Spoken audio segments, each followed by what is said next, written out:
I have now then looked at this B450 Roadless, which only one of 379 built, and as we can see we've got a two-wheel drive example over here with about 22 or 24,000 built of them.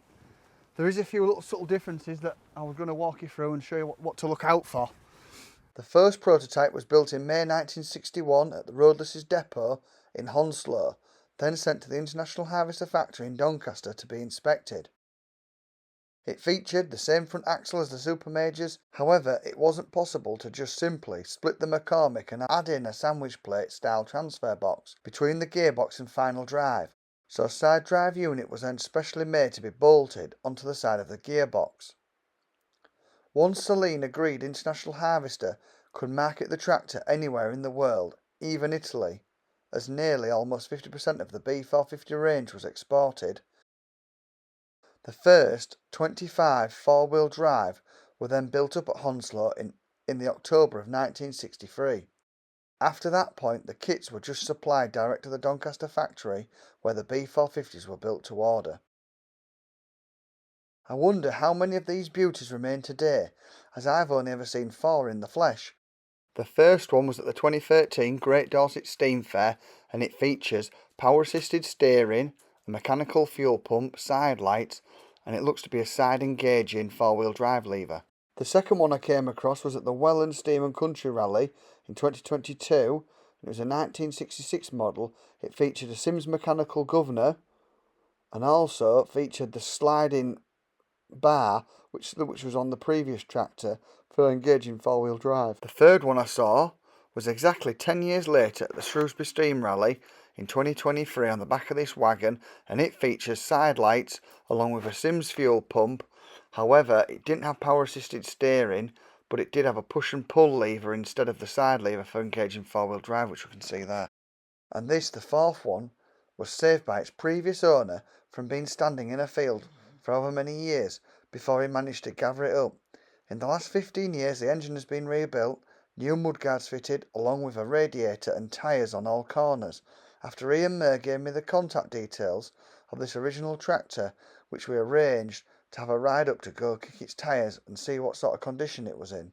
So after a quick look round, we could see the front wheels leak grease, however it was an extremely hot day. The power assisted hoses caught when in left hand lock, and also the fuel pipes had been swapped for rubber. The hydraulic pipe had been bust at some point and welded back up, along with the top link had been welded up at some point, and also the throttle linkage was missing. After negotiations we managed to seal the deal on the weekend of the Chesterley Street Steam Rally, but sadly the weather didn't play ball, which led to the cancellation of the rally at the weekend, along with me losing a lorry ride for the way home. So after talking to various folks, I decided it wouldn't be completely bonkers to drive the Roadless all the way home, which was about 80 miles away, which took around 5 hours, plus when I stalled the bloody thing and left the key on in the ignition, flattening the battery at an awkward junction, being heckled, "Can't park there, mate." Anyway, some lads round the corner carrying out roadworks had a bump pack with them, so it wasn't long before we were back in action and on the move again, with the next stop at Thirsk to warm up at York's First Tea Room with soup and a sandwich. This last part of the journey was a lot more enjoyable, with some familiar scenery and friends closer by, just in case. A few folks thought I was bonkers driving it that far, but it was only like going on a tractor run for the day, and it did save me some money in transport costs. Other than take it down the field and drag out a barn find, I didn't do much else with it before using it to tow the living van to Driffield Steam Rally, which, as some regular watchers know, this ended up with us finding out the clutch was slipping, and when we went to adjust it, discovered the clutch fork had been bust previous. Luckily, Andy's wagon was available to take it back home till I could get it fixed over winter, along with all the other jobs I wanted to do to it, which will be covered in the next video. The number plate for this tractor is JFU 95E, which indicates this was sold originally in Northampton, which I believe is to be hard ploughing land, which is what the original B450 was known for. If we check out this poster, The Field, from 6th of August 1959, it features the same matching International B142 plough. So with the extra 4-wheel drive added to a near 50-50 weight distribution, diff lock and 55 actual horsepower with lugging power to pull a house down, which is a phrase I first heard of Alistair Broadwith, but I've heard it said by a few others, and came across it in the Raw of Dust and Diesel, which it mentions is one of Rex Walker's favourite lines, who was an international harvester salesman. In these next couple of clips then, I'll just go through the differences between the normal B450 and the 4-wheel drive, and if you think there's any I've missed, please add them in the comments. So if we look down here at the diff lever, it's missing this bracket, and there's a spring on the 2-wheel drive to make it pop out. It's also on the farm haul as well. Why that isn't fitted on this, I don't know, and it does tend to stick in a little bit. With a bit of use, it has got better. The other thing to point out is the drawbar down below is a lot further underneath the tractor. Why it isn't stuck forward, I'm not sure, as it won't clash with the transfer box. I don't know why it's fitted so far underneath there. The other thing I'd like to point out is the plate and breather pipe for the oil is slightly different, same as the BWD6. The other two that I've got are foreign imports, and they've just got maybe an industrial style one with a filler and breather built in one, which is quite nice for filling up. Here, this is where you fill the oil up on the engine, which is the same as the BWD6.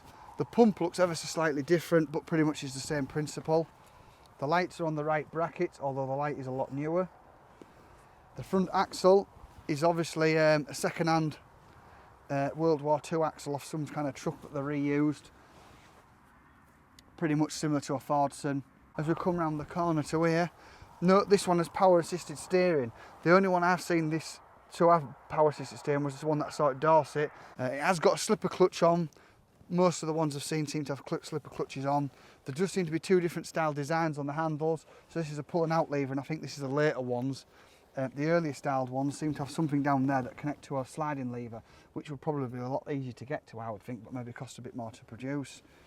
If we take note, the clutch pedal lever would be in the way of the transfer box, so they've had to come up and over that and alter various bits. Therefore also the steering linkage as well, I think, is a bit higher up as well, and that bracket is a bit... There is differences to being air governed and mechanical governed. This is air governed.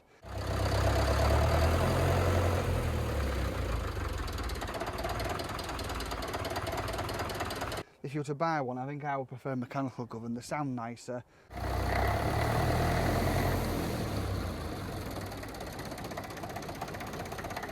And I think they rev better. They go a bit faster on the road, and also when you knock them down on revs, they have a bit more oomph at low revs as well, I think. And that's the throttle linkage as it should be. But with it being air governed, I don't know how it gets from there to the air governor bit, which is obviously up near the air cleaner side of it. Yeah, this one's 63 and that one's 67. I did make a mistake when I was reading out the serial numbers. It's not got any age relation on the serial number plate at all. They started at 501, and I think the reason for that is to do with prototype models, and if there's any mistakes, so they did that in the first 500. They'll probably never get to 500 on the prototypes, but it was just so that all the numbers start at 501. So if you've got a model before that, it might even be a prototype.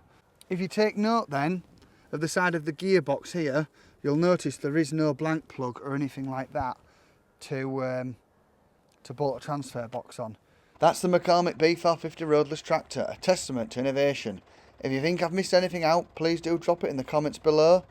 And if you don't want to miss out on the Roadless, be sure to subscribe, where in the next video we'll be splitting it and doing the clutch and the various other bits that I've tidied up, as you can maybe see in the video. If you'd like to see more of the 2-wheel drive or the farm haul, then there is already videos out there, which I'll leave links to at the end of the video. And thanks for watching.